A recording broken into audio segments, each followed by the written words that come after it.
Hello and welcome to the first ever DEMA virtual chapter meeting. Before we get started today, I would like to go over a couple of housekeeping notes. The first one is please take a minute, and if you hover over your window in the lower left-hand corner, you'll be able to see a microphone there. Make sure you click that to mute. This will help prevent any outside noise while the speaker is presenting. While you're doing that, you could also go ahead and rename yourself with your full name, title. Examples would be PSP for private service professional, vendor, educator, agency, or consultant. And obviously, we would like to know where you're located at. The third piece that we'd like to address is your questions will be addressed at the end of the speaker's presentation, where we'll open it up. And if you would like to save those questions so you don't forget them for later, you can go ahead and use the chat box to be able to communicate those questions so that we don't miss those.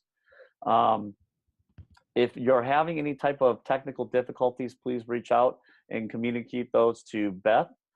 Beth will be our running the board for today's meeting. So any questions you might have, please reach out to her via chat. Let her know what's going on, and she'll try to make things right so you can enjoy the rest of the meeting. Everyone is welcome to stay and mingle for 30 minutes following the meeting using the chat box function. Following the meeting, members can connect with new friends through new social network on the DEMA website. So if you haven't been to the DEMA website to log in, there's a new feature in there where you can actually friend anyone that you meet that is part of the association, and then you can send them emails and communicate back and forth with them. So without further ado, let's go ahead and get things started. My name is Matthew Hack, and I am the National President of the Domestic Estate Management Association. I am very excited to be your host for this meeting. I wanted to take a second and introduce Natalie Asper-Carnes, who will be our virtual chapter meeting president. Natalie, wave one more time for everybody so they know who you are. She'll be running the meetings. However, she has allowed me the privilege of being your host for the first couple of meetings just to make sure everything runs smoothly. This meeting is intended to bring private service professionals, product suppliers, principals, and recruitment agencies together to discuss topics of interest to the high net worth service industry from all over the country. The DEMA virtual chapter provides an arena for all members, regardless of title, time zone, or involvement in a local chapter, to access and participate remotely in a face-to-face environment for learning and networking. Our concept presents a monthly topic through a weekly deep dive into that portion of the topic. We anticipate very engaging and relevant industry discussions involving presenters from our private service community, preferred suppliers, along with an occasional guest speaker. For the month of February, we're going to be discussing career transition. And who better to kick off this topic than the industry specialist, Donna Shannon. Donna founded the Personal Touch Career Services, where she develops resumes, LinkedIn profiles, and overall job searching strategies for private service professionals, as well as traditional business careers. For over 10 years, Donna and her team have guided job seekers through the hiring process by providing the tools necessary to land the perfect job.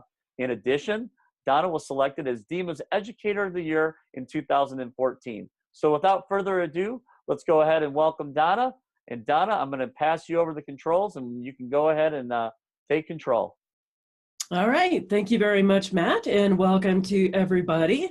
Good to see that we have a good cross-section of people across the United States. And hi, Shay, over in Spain. So that's always exciting that we've got as many people here as we do. So I'm going to go ahead and start a presentation that I prepared. Now, if you're going, hey, I can't see this thing full screen, you only see like a bunch of names over on the sides. You can see their cameras. If you want, you can roll over that. There's a little minus sign up at the top, and if you click on that, it will take all the webcams and shrink them in case you just want to see the presentation itself. Otherwise, feel free to watch me. And Matt tasked me with talking about a lot of things in a short amount of time. So I'm kind of going to hit some highlights for you today, talking about resumes, references, and professional portfolios. So one of the things that's really important to understand is who is your audience? Because at different stages in the recruitment cycle, different people care about different things. So what does that mean? So the very first level is any kind of screening computer or even LinkedIn. So whenever you go and apply online with an agency, this is reasons why you have to fill out your application very thoroughly so that you're entered in the database, and when they go to search for candidates later on, they can find you by the relevant keywords that are in your resume and your application. So those computers only react to the keywords, right? They're not looking for the quality of the content or what those words mean. So if I need household manager, Denver, that's all it cares about. The next level are the recruiters or the agencies. So they're looking again for the keywords, but they're also looking for the relevant experience. So when the principals approach them, they go, I need a household manager who's an expert in renovations, event planning, and some strong culinary talents would be great too. So when the recruiters get involved, they start looking for somebody who has not only those skills, but has demonstrated that in their experience. Now, when it gets up to the principals, they're going to care a little bit more about your personality, right? Because everyone wants a good fit. They also care about the results and your passion for this job. Here's kind of a weird concept. Sometimes principals don't understand private service professionals' passion for what they do. After all, it's like, I'm hiring someone to do this because I don't want to do it myself. So if you can convey that this is your life's passion, they will definitely react better to that.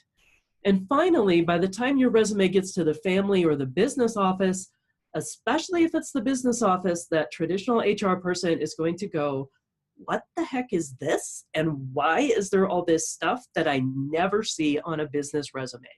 Well, the good news is a lot of times the business office is not making the final decision. They're just our paper pushers.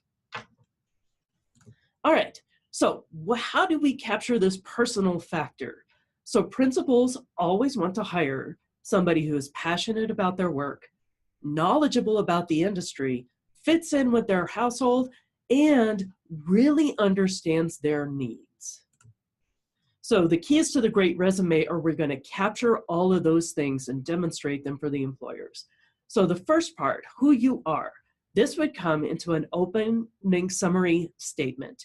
That could be 2 to 3 sentences. It can be 2 to 3 paragraphs. Next is what you can do. That's your skills and any special education you have that relates to the industry. And finally, where you've done it. So this is all about your experience. And that means that in our experience, we want to see not only the responsibilities that you held, but the results of what you were doing or key achievements in those roles.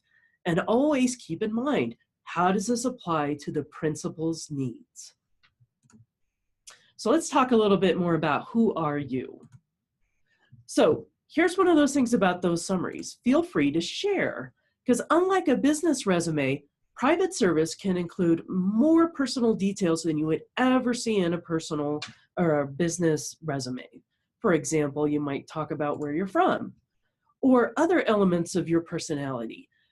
For example, I'm a strong, creative person, but I'm also originally from Dallas. So I understand about being independent, taking care of things myself, appreciation of the arts. I know you're thinking, that's not Texas, but yeah, it is. If you're a real Dallas person, you know what I'm talking about.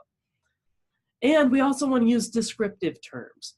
A lot of times private service people will talk about how they believe in upholding confidentiality and discretion and all the rest of these. So look beyond those common terms.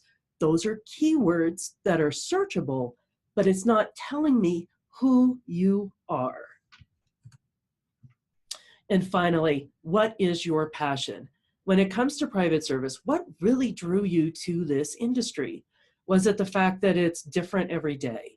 Is it the fact that it's the unique challenges you get to overcome?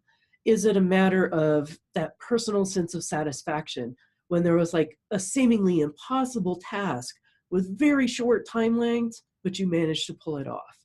Those are the kind of stories that really demonstrate your passion for the industry. So next, I want to know, who do you want to work for?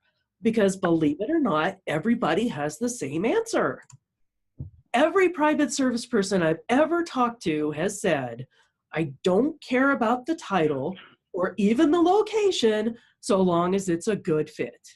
And, you know, I've done recruiting for private service, and let me tell you something, I would just go, what does that mean? Because I can't match good fit with no quantifiable terms to what my employers are looking for.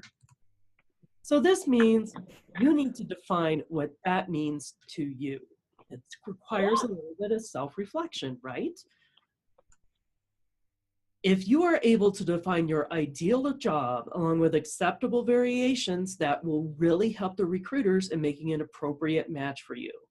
So for example, I worked with a private service professional recently, and he was saying he would not work well with anybody in the music industry or anybody in that's newer money.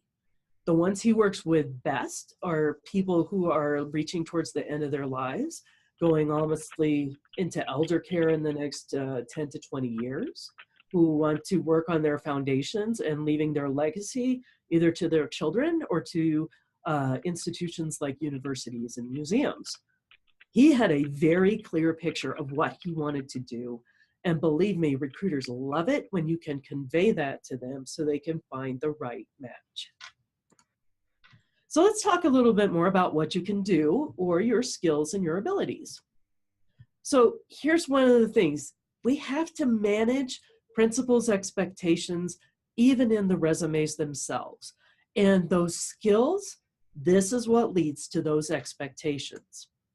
So first and foremost, you can always draw on both your personal and professional experience to highlight what you really want to do. What you want to be careful of, you need to not put down the things you don't want to do. So some real danger areas are like childcare, housekeeping, and cooking. Because what happens in the employer's minds is they read that resume and they see maybe you were a private chef in the background, right? But you're trying to transition into being a household manager. And they'll take a look at all that and they'll go, oh, look how awesome. This person has all these great abilities in the kitchen and wants to manage my household. I can get a 2-for-1. I can get a high quality chef who'll cook for me every day and manage the whole house. That's not really the case of what you want to do. So how do we communicate that in the resume? And it's real simple. So in this case, over on the left-hand side are the previous skills that they had. And the transferable skills is the way we're going to write about them so that it's understood for the new position of a household manager. So instead of culinary leadership, we need to define that as leading 5 staff members. Instead of catering for large events, that's event planning. Menu planning and provisioning, that directly relates to inventory management and personal shopping. And of course, if I'm looking to hire a chef, I want to know their culinary styles. But a good way to manage that expectation is do not talk about any of your culinary styles that you've worked with in the past. All right, let's move on to the experience factor. So your work history is indeed your most important part of your resume. Within it, you must highlight your relevant experience, as well as not distract from your qualifications while telling your story. So what does that mean? Well, it's a fact. A lot of agencies want to see private service professionals with experience in the industry or direct experience that would relate to the industry. And if they have to sit there and stretch their brain about how does this work or how does this relate to my clients, the principals, they're less likely to pass your resume on to them. So what's this whole deal with relevance? You only highlight the parts of your resume that are most relevant for the job. I really don't care about your sales figures in private service. So I work with people all the time on their resumes, both in corporate world and in private service, and everybody makes the first mistake when they sit down on that first draft. They sit there and go, what did I do in my job all day? And then they write it from that. But guess what? There's a lot of things in your job that moving into private service, the employer doesn't care about. You always have to keep in mind, what would a private service employer want from me? Now let's talk about portfolios and LinkedIn.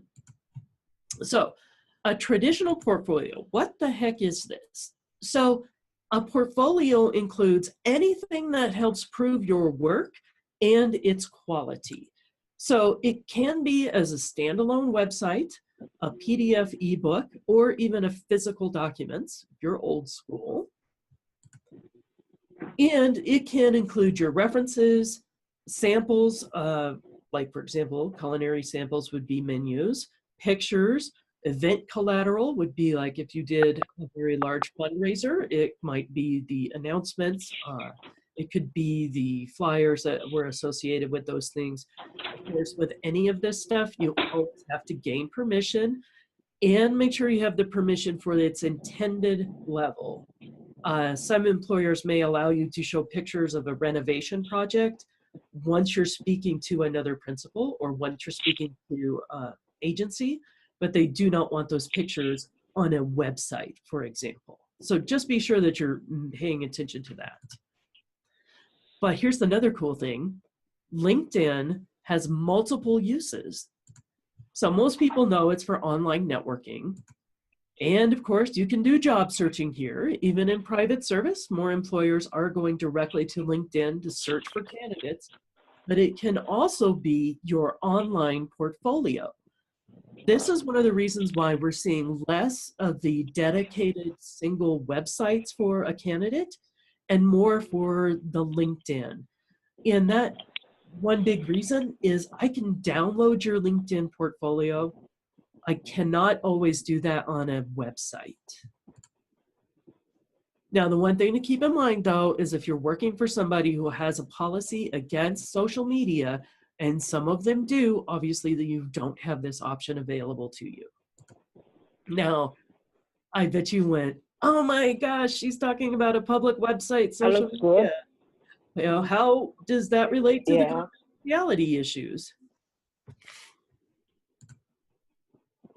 So there's Donna, things. Yes. Hey, Donna, real quickly, I just want to make sure that everyone has their phones on mute. We've got about 4 or 5 different people that have called in. So if you guys can please, that are calling in on your phones, if you can place your phone on mute so that we are not distracted by any outside noises, we would greatly appreciate that. Thanks. Thank you. Okay, so confidentiality, just when we're dealing with LinkedIn. So some of these things are obvious, and it comes into the way we're going to write that profile. So of course, you would never use the principal's names or their company. That's where it's tricky, because I know some people are like, well, my paychecks come from ABC company, so it should be all right for me to list this. It's like, well, yeah, but the moment you say ABC company estate manager, they know who you're working for. And that's what you do not want to convey. So under the name of the company, you always say confidential private employer. Next, we don't want to use any defining characteristics in the work history. So this would be quantifiable metrics, such as the size of the estate, like how many acres, the square feet of the homes, or even like the main activities. So for example, if you're working with a principal that does a lot of political fundraising and possibly entertains political figures at the house, you would obviously not say huge backer of XYZ candidate and dealt with that person in the home. You wouldn't say that kind of detail in the activities. Now you can reference these things a general way in the summary, so that it shows you have done work at this level without revealing which exact employer you did it for. So how does that look like?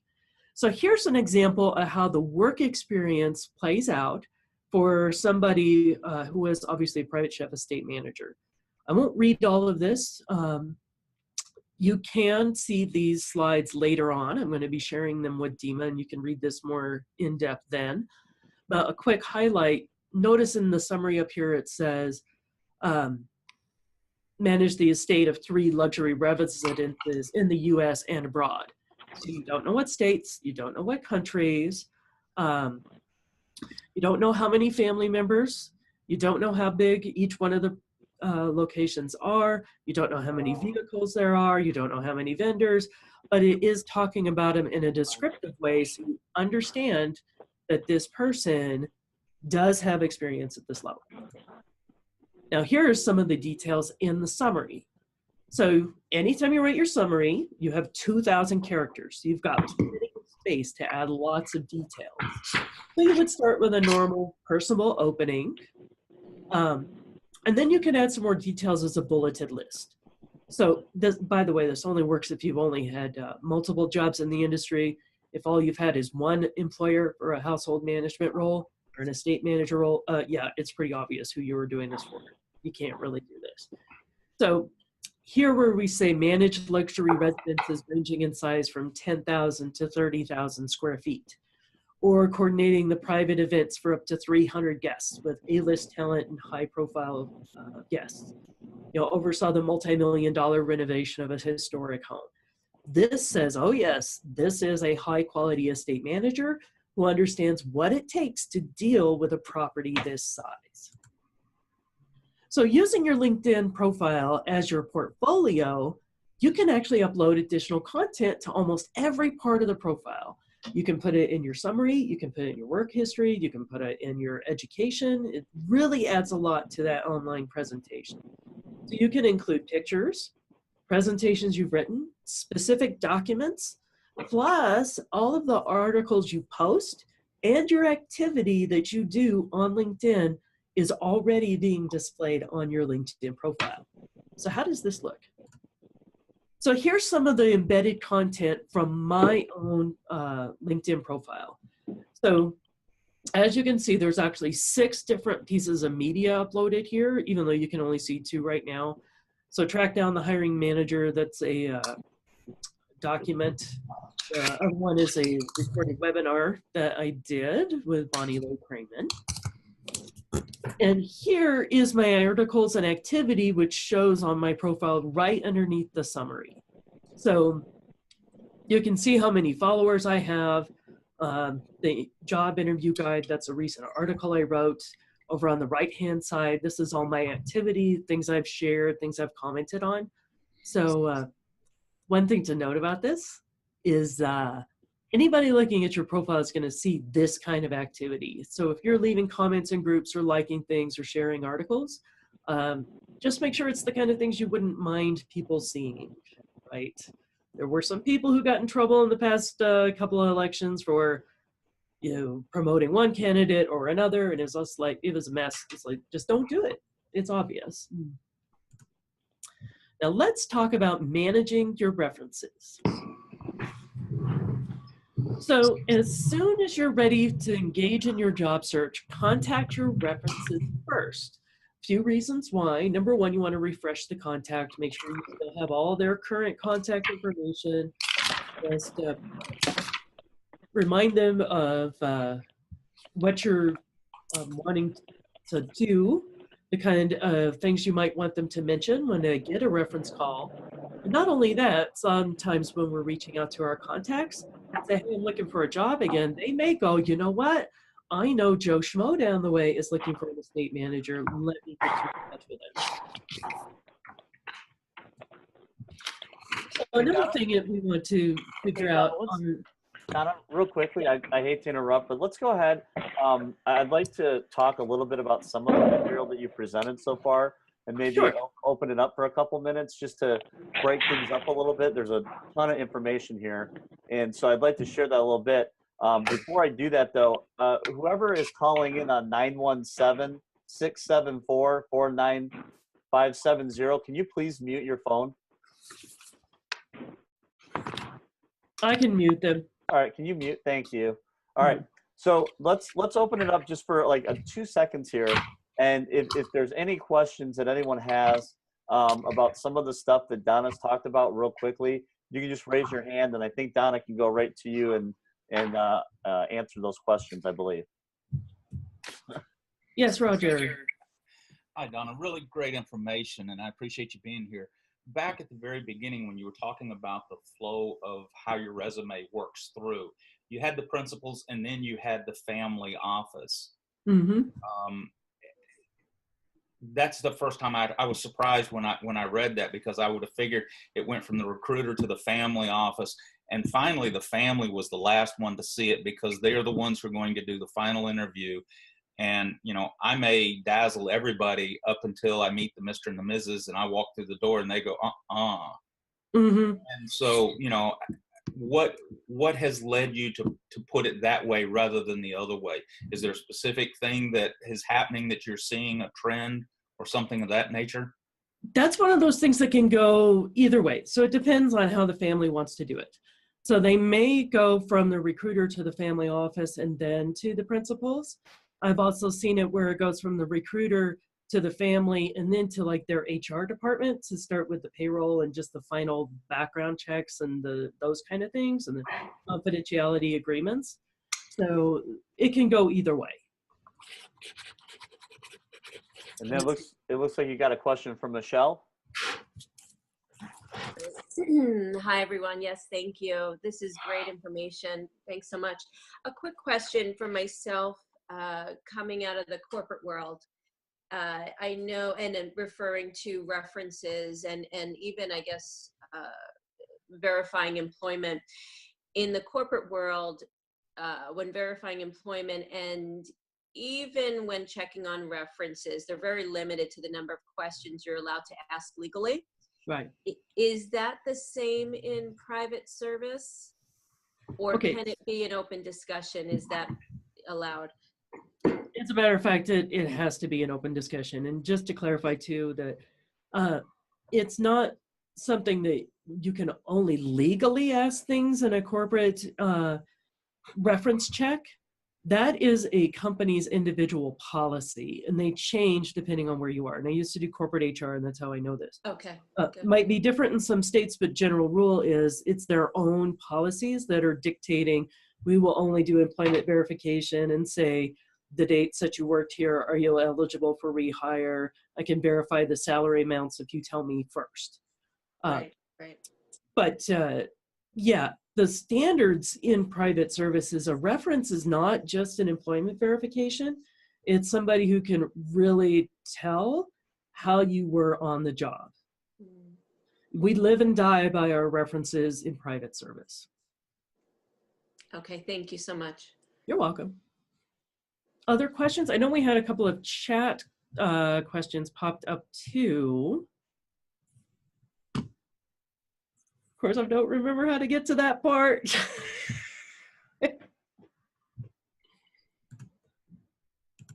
I don't see any other here on the chat area, Donna. Okay. Just a couple of people that were saying hi to you. Oh, okay, gotcha. So yeah, well, let's go ahead and pick up where we were at. Okay. So anyways, back on the references, one of the things that's really important is to figure out what their contact standards are. And that means how often do they want to be contacted and how. So one of the most important things to ask is who takes the call, because you know, principals are really busy people and they're not always available to take that call. And this is meaning that almost every agency, when they receive a letter of recommendation, they need to call to verify it to make sure it's authentic and real. That's just part of their vetting process, and that's normal. So we need to know who's going to take the call. Should it go through the family office, the personal assistant? Is the principal willing to take that call? The other thing is, how often can they be contacted? Part of the job search is you're going to probably register with multiple agencies, meaning multiple agencies are going to want to be called to verify these references. So if we know that somebody's like, I will take 3 or 4 calls, but you know, if you're getting hit with 10 reference calls in 2 weeks, That's a lot. And we don't want to annoy our references. And sometimes it's at what point in the recruitment process should they be contacted. So if they're cool with doing like routine checks, which would be, all right, the agency got your stuff in, they want to vet you, they don't have a job to present you to immediately, but they want to make sure that you're ready to go. That would be a routine check. Others only want to be contacted when a job offer is imminent, meaning you're about to get the job offer. The last step is you need to talk to the principal, and that's where that one comes in. And some of these, you really have to be respectful of their time. I know back when I did recruitment, there were a few times I got to talk to some 4-star generals. Those are busy people, and yeah, it would be totally inappropriate to call them for every single interview that this person was going out on. Didn't want to do that. All right. Another way you can get your recommendations is you can gather recommendations on LinkedIn. Now, these are public statements. So when somebody goes and looks at your profile, they'll see your recommendations too. Notice down here, this would be like at the very bottom of my profile. So I've received 38 recommendations and I've given 29. One way to start breeding goodwill and generate more recommendations is to rank them for people that you know. Now, the main thing is here, this is not a full, complete letter of recommendation. It's just a short 1 paragraph or even a robust 1 paragraph, but it's not meant to be like a multi-page document. Then when you're ready to get recommended, you can just click over here where it says ask to be recommended.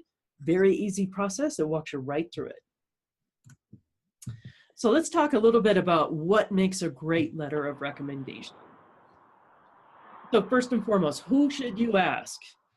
Number 1 is the former employer or the principal. Those are always the most powerful letters. Next would be direct supervisors. So if you're the household manager working under the estate manager, we need the estate manager's letter. The business or any family office contacts, a lot of times they will do the employment verification side of things. Any coworkers, those are the ones who can equal level. So if you're the estate manager and the chef is pretty autonomous, that would be a good reference for you. Next are personal references or friends. Yes, because we want to know the personality, right? So that's why we need more personal references than we would in a corporate environment. And then the last 2, main vendors or any subordinates that may be working underneath you. So if you're wondering what to say, I've got great suggestions for letters of recommendation. And you know what? I'm going to show that to you real quickly. Let me just pull up this other document. And by the way, I did send this into DEMA. So you will get a copy of this letter. And what's really cool about this is I really break it down on what should go into each and every one of the paragraphs, right?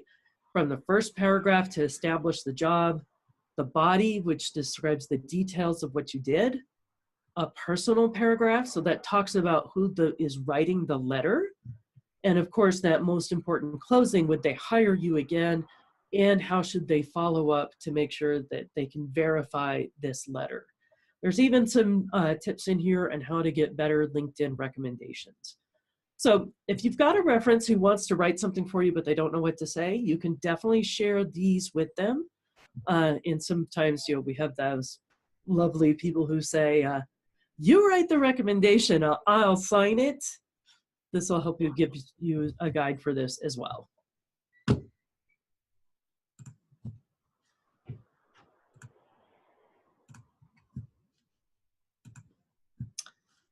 All right.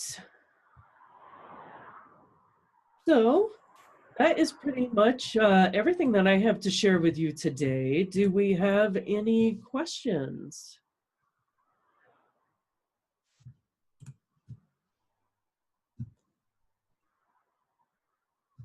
Oh, yes, Roger. I hate to be constantly asking a question, but what do you do with the principal that doesn't want to give a letter, or says that they don't give letters, that they won't give letters and they don't give letters? How do we handle that? That's where we have to go down that list of the other people that we can get references from. So the business office, supervisors, co-workers, anything that we can do to help verify the work. Okay, is that unusual that a principal does not want to do that? I've hit 3 out of 3, so. Yeah, it is a little bit more unusual. I'm sorry you hit such a trifecta on that. Because most principals understand that they required letters of recommendation from the past employers to consider you. It should be automatic that they do it the other way around, but sometimes they're more private and they don't want to share those kind of things.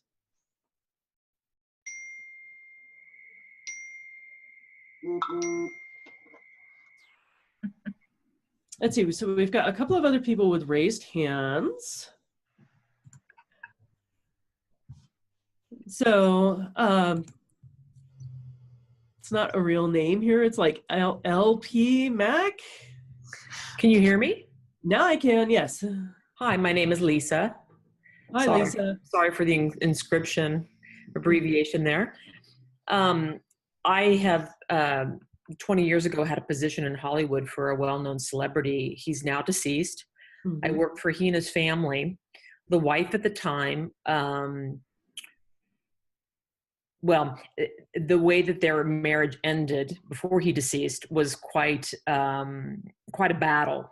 And his family, his daughters in particular, sort of went against this woman and was backing him when he was sort of battling out divorce terms with her.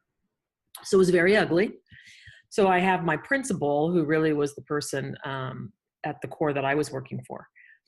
And then I have the landscape of having worked also for the ex-wife, but she's pivoted quite directly against the estate, meaning his daughters. Mm-hmm. And his daughters are well known too. So my instinct is not to go to the ex-wife who saw my daily work.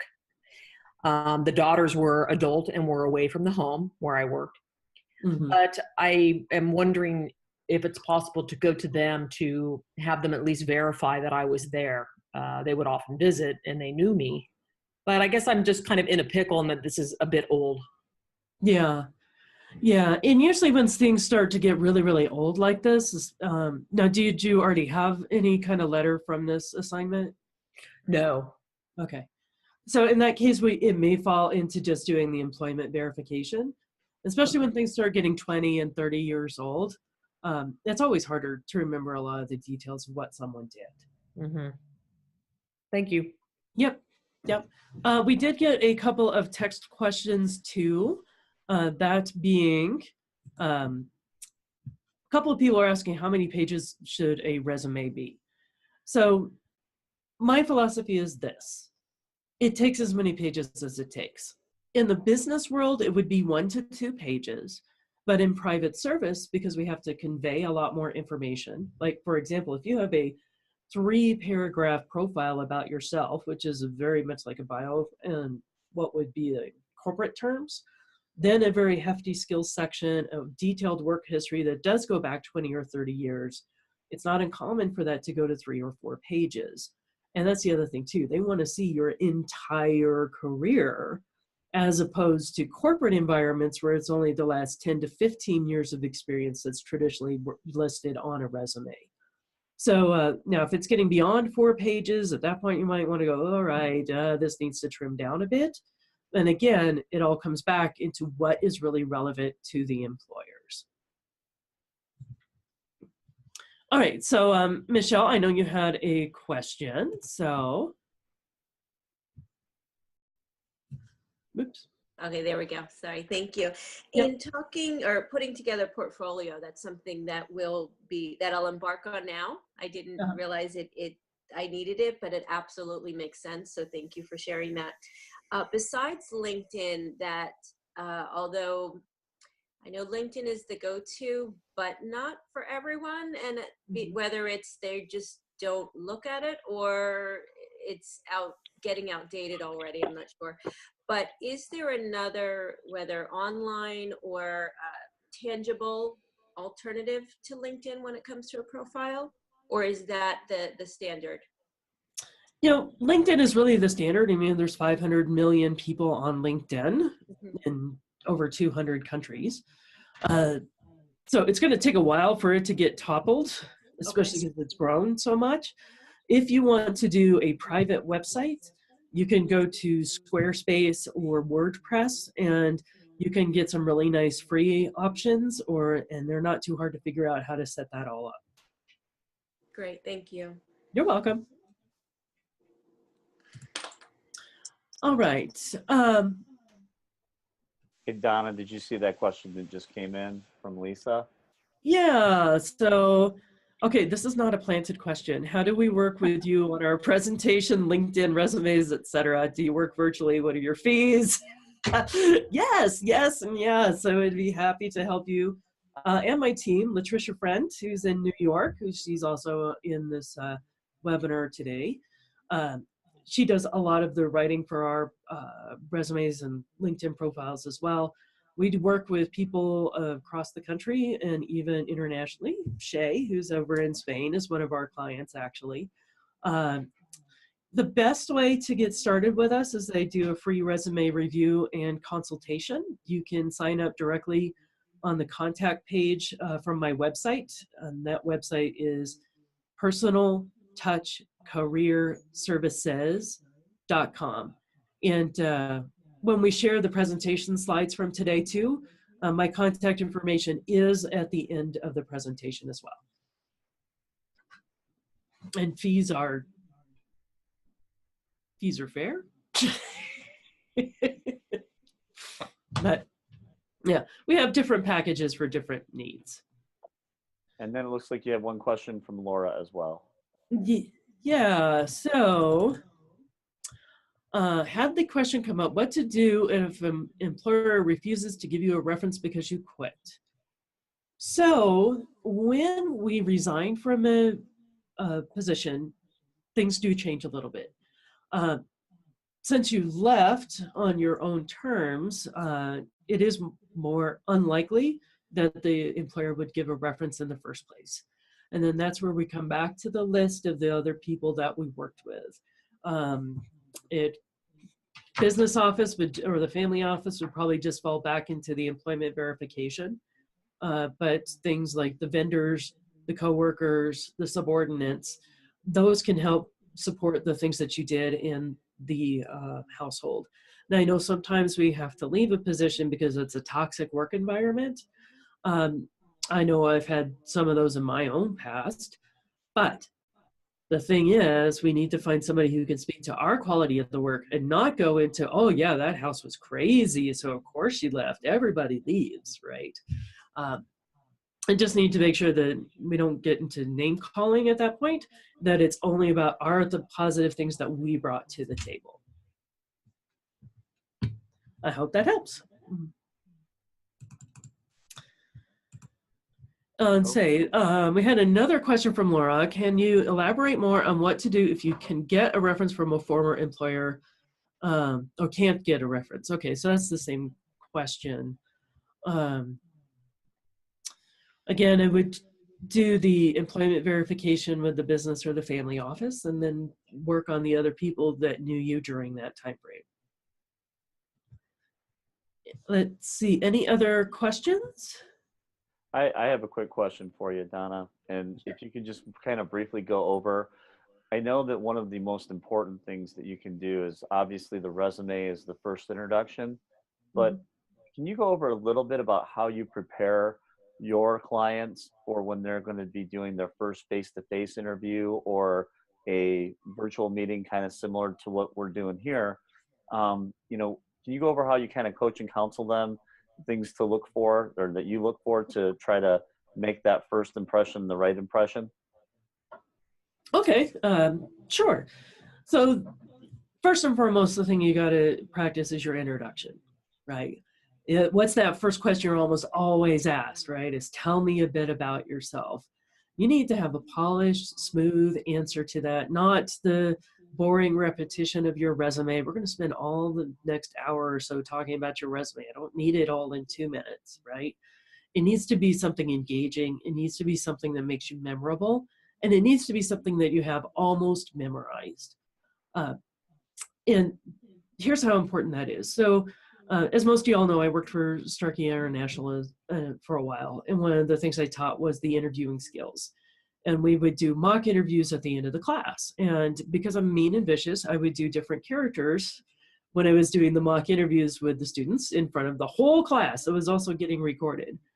And we had one gentleman who was extremely introverted, extremely shy, hated talking in front of people. And so, of course, I gave him my meanest character, a really mean, nasty CEO who cut off on everything he said and just, not a pleasant character to deal with. But he did amazing in this interview. I was blown away. The students were blown away. And we're just like, what made the difference? We didn't think he would be able to pull that off. And he said, what made the biggest difference was knowing his introduction. And because he came in knowing what he was going to say to that first question, he could focus on what I was saying, the actual content, and not the way I was saying it. And that allowed him to keep his mind clear and be present. And it was just brilliant. So that's how important knowing your introduction can be. Okay, here's a great question from Kelly. What's the biggest mistake that private service person could make on LinkedIn? Oh, there was a guy in the DEMA group for a while who would make hideous comments about everybody. Like, Matt, I don't know if you eventually kicked him out of the group or something, but yeah, he was so bitter that he would come into the group and would just talk about how horrible rich people are and they're all entitled and they're all out to use us. And it was just like, whoa, dude. And I even like messaged him privately and I said, and he was a former estate manager. I was all like, private message, I want you to realize that your comments on LinkedIn can be found from outside sources. So if you're hoping to get a job in this industry, they are seeing your comments that you're leaving online. And he turned back and he was vicious on me. I'm like, well, you know what? I tried to warn you. And it kept going for about 2 months and then the guy just disappeared. I wonder why. But yeah, that's the biggest mistakes I've ever seen on LinkedIn. Another one was she was wanting to break into being a personal assistant. And so she put a question out there in a group thread of how to become a personal assistant. And everything she wrote was just rife with grammatical errors and spelling errors and all this. So I private messaged her and I said, just so you know, you might want to pay a little bit closer attention to your writing quality. And she emailed back to me. She goes, well, I was just typing fast. I'm like, okay, so I guess if you're a personal assistant, you don't need to be accurate and fast. It's like, yeah, okay. That's someone who doesn't understand standards. So there's a couple of horror stories for you. All right, I don't see any more questions at this point. Oh, we got one. Go ahead, Melinda.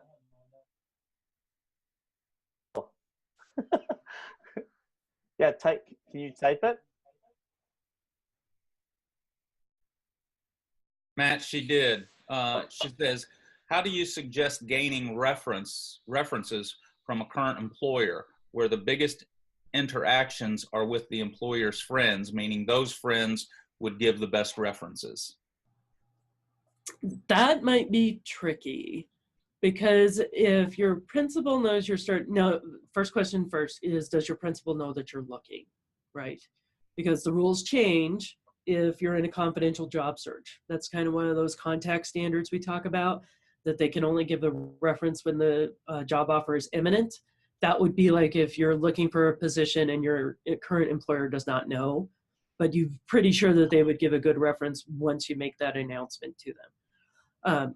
But If you're in a confidential job search and you go around to their friends asking for recommendations, that's going to be a huge flag, and they're going to think, oh, this person's going behind my back to try to get a job with one of my friends.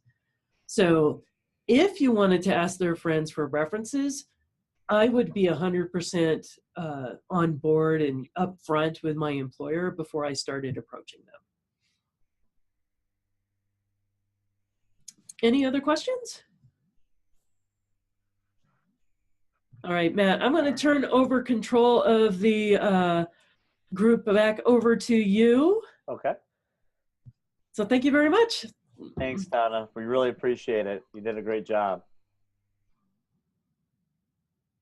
All right. At this point, what I'd like to do is, obviously, I want to thank everyone for participating today. But before we open it up to a little bit of group discussion that I'm going to have Natalie lead, I wanted to let David, if you would unmute himself here real quickly, and I'm going to just allow him to do a brief introduction. He'll be presenting next week. So I wanted to give him an opportunity to kind of introduce his topic for next week's meeting. David? All right, well, I am unmuted. Can everybody hear me okay? We're good? Yep. Okay, well, thank you, first of all, Donna, good presentation. I always love your material because it perfectly segues and supplements mine. So thank you, Matt, for hosting. And next week, my goal, as always, is to try to let everybody in the audience know everything that I know. And that comes from two very specific angles. Number one is I would like you to understand how the majority of agency operations unfold behind the scenes. I'm an open book about that. I always have been. I've also been a written book. If any of you have read the book that I wrote, it has a lot of information about what's actually going on at my desk. The second piece is the current status of online job hunting. I run Estate Jobs. For those of you who don't know what that is or haven't seen it yet, it's a job board for our business. And I get the perspective of both job seekers using the job board to try and find positions, and also the agencies that I work with all across the country and all across the world who receive applications through our job board from applicants. So I have a pretty good perspective about what's going on out there, and I'm going to share some things like best practices when working with agencies, things to look for about what's going on behind the scenes with your resume, and especially the overall filter of how you should be approaching every piece of your job hunt. That's very important to me, because if you can have some really good general concepts and ideas about how to approach each piece, the specifics can kind of work back into that main framework, and you'll really be a lot more successful when you have a complete cohesive package. So that's for next week. Excellent. Thanks, David. Appreciate it. And with that will basically wrap up the informational part of today's meeting. We'd like to thank Donna for sharing her time and insight into the world of career planning and development. As you all may know, this meeting platform is new to us, so we welcome your constructive feedback.